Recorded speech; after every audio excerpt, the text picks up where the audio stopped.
Bonjour à tous, dans cette vidéo je vais vous présenter une réplique de Uzi de chez Swiss Arm et je vais remercier le magasin Crapaud qui me la prête pour que je puisse faire cette présentation.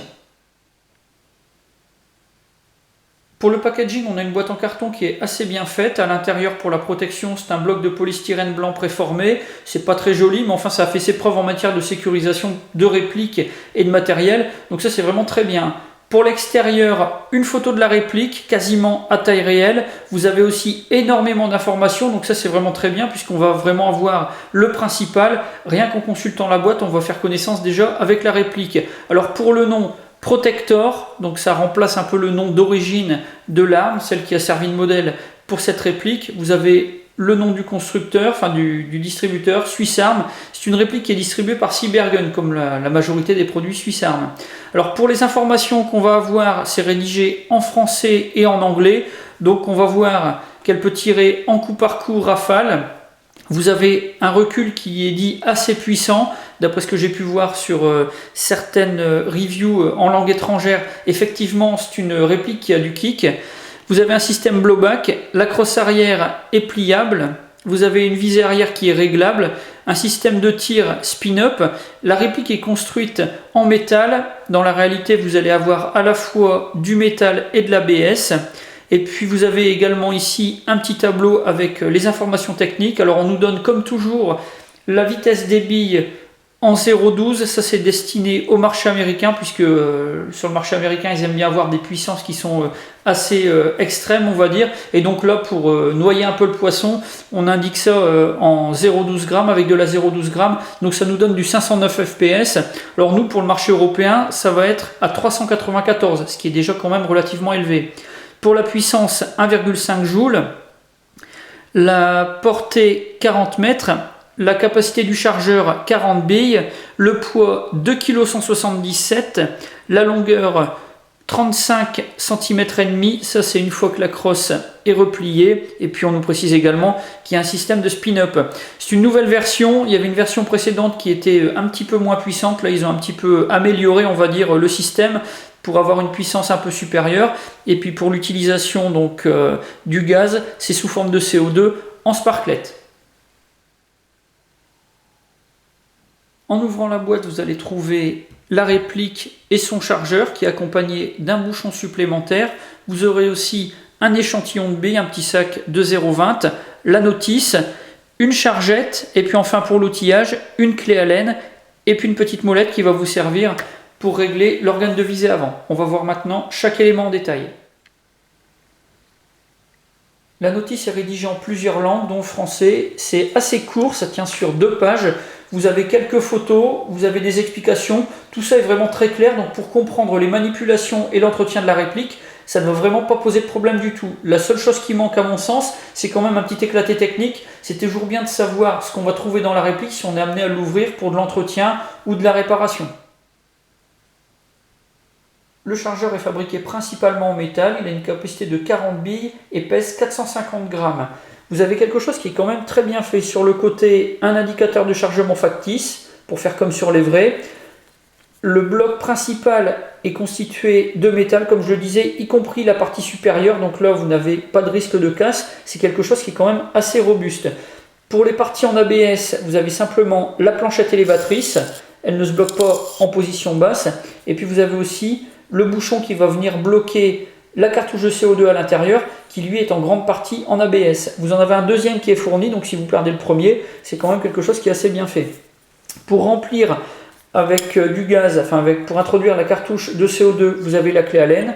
Donc vous allez pouvoir déverrouiller, enlever le bouchon, ensuite vous placez votre cartouche, vous resserrez, ça vient percuter la cartouche, et après vous êtes prêt à utiliser votre chargeur.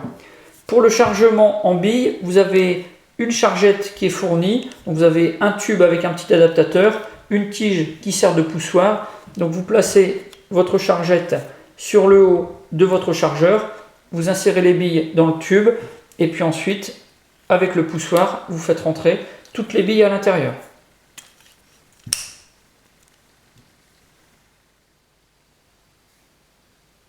La réplique est vraiment très bien faite et pour le look on a vraiment quelque chose de vraiment parfait, de très très réaliste. Alors sur les matériaux qui composent la réplique, sur la boîte c'est marqué full metal, dans la réalité on a vraiment quelque chose de très mélangé entre de l'ABS qui ressemble à du métal et puis du métal. Alors les pièces qui sont clairement en ABS, on va avoir la poignée, le garde-main, le corps de la réplique semble être en ABS. Il se mêle également avec une autre partie du corps qui est en métal. Vous avez les organes de visée qui sont en métal, les parties latérales qui sont en ABS, mais tout ça est franchement très très bien fait et au regard et même au toucher sur certaines pièces, on peut avoir des hésitations. Donc là-dessus, sur le look, on a vraiment quelque chose de très réaliste.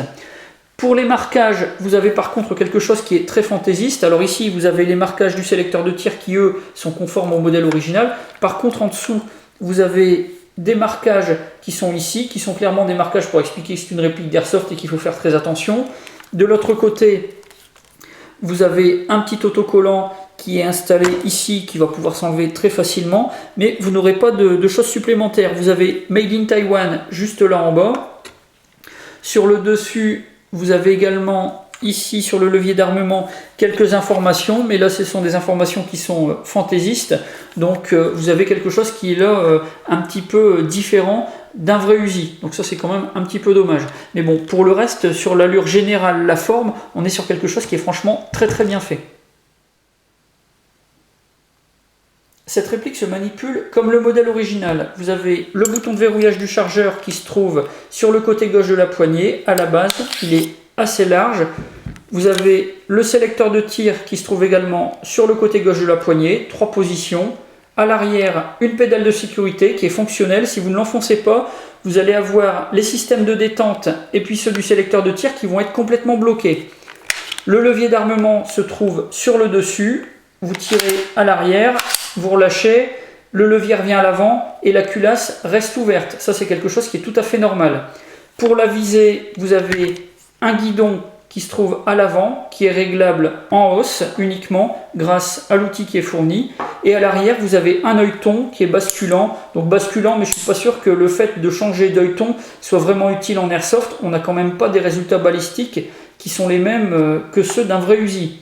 Là, vous allez pouvoir faire vos réglages en dérive. Vous avez 2 flèches qui sont sur le côté, donc ça va vous donner des indications pour pouvoir affiner vos réglages.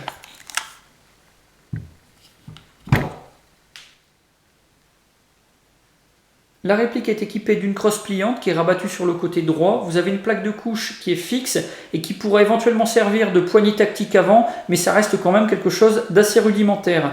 Pour déplier, vraiment très simple, vous attrapez la plaque de couche, vous tirez, vous avez un ressort qui se trouve ici qui va à ce moment-là s'effacer et qui va faire reprendre sa position à la crosse une fois qu'elle sera dépliée. Ça va la verrouiller complètement, donc ça c'est vraiment parfait. Pour la taille, vous allez passer de 35 cm et demi à 60 cm pour prendre la visée. C'est quelque chose qui est très très confortable. Pour le portage, vous avez la possibilité d'attacher une sangle. Vous avez 2 points, un qui se trouve à la base de la crosse et le deuxième qui se trouve juste à l'avant du côté gauche de la réplique.